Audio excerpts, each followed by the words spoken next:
অনেকে আছে ক্ষমা করতে চায় না, কঠিন হৃদয়, পাথরের মতো শক্ত হৃদয়, মাফ করতে চায় না কাউকে।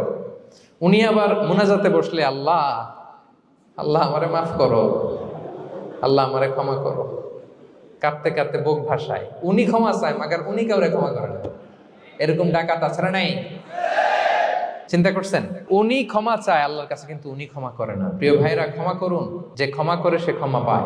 আচ্ছা, একটু চোখটা বন্ধ করে, চোখ বন্ধ করলাম আমি, জানা অজানা পাপের পাহাড়ের দিকে তাকালাম। এবার একটু চিন্তা করেন যে কি পরিমাণে ক্ষমা আল্লাহর পক্ষ থেকে আমার জন্য প্রয়োজন। চিন্তা করেছেন? এবার চোখ খুলুন, পাপের পাহাড়ের দিকে একটু তাকান, আপনার আপনার জানা অজানা যে পাপের পাহাড়, তাকান এবং ভাবুন এগুলোর জন্য কি পরিমাণে ক্ষমা আল্লাহর পক্ষ থেকে আপনার দরকার, প্রয়োজন। সেই প্রয়োজনের তাগিদে হলেও ক্ষমা করুন। খেয়াল রাখবেন, যে ক্ষমা করে সে ক্ষমা পায়,